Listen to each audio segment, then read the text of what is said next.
Good day mga kamak and twist, and for this vlog, allow me to share with you another 3 beautiful destinations in the south.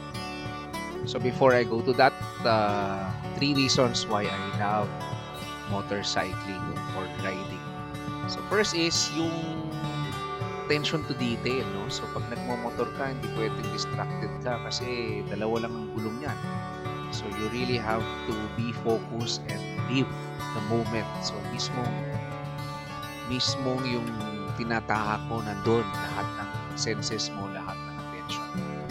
Second, of course, is yun na nga, you get to visit beautiful places na kaya din naman puntahan kahit nakakotse, pero iba yung experience pag nag-ride ka. So,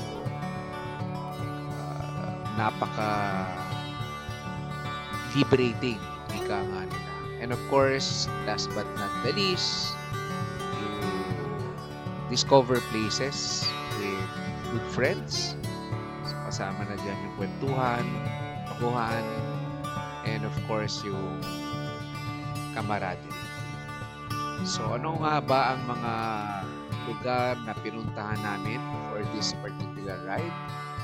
So, as usual, kita-kita ulit yan sa Matino. Okay, where mas madaling meet a place kasi malaki at maluwag at puro na yan before kang mag-start all. So, our first destination is si Tesis, Goto, and Bulalo. Maraming branch yan. So, i-waste nyo na lang kung alin exactly ang gusto nyo puntahan. Ito kasi sa loob doon ng subdivision na yun. Pero wala namang gate. Pero yung isa kasi nasa highway, so walang park. So, medyo mas maluwag to. So, I think ito ang pinakamasarap na goto na natikman ko. In fact, nag-uwi din ako niyan at super na-enjoy nila. So, mahirap i-describe, basta masarap. Masarap. Okay? Very reasonable the prices. So, tignan nyo yan. Nagbulalo kami for breakfast. Kasi nga para may iba naman kaysa yung mga typical na tapsilog.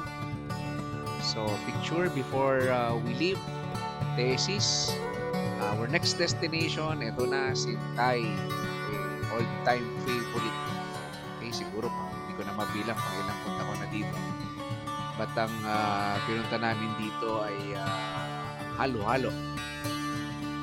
So, breakfast place din to. Parang nagtaas na nga sila, no? Ng rates nila.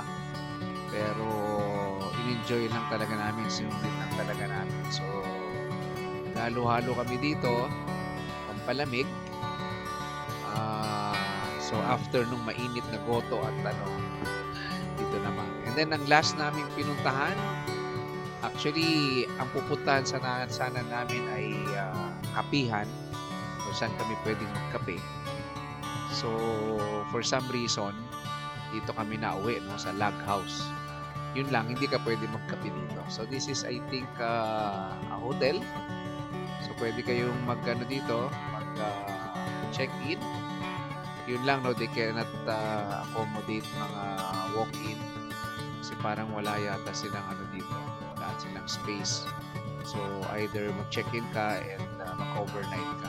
But the place is also nice, no? Tago in the sense na, yan, no? Hindi mo mamalayan, meron pala dyan.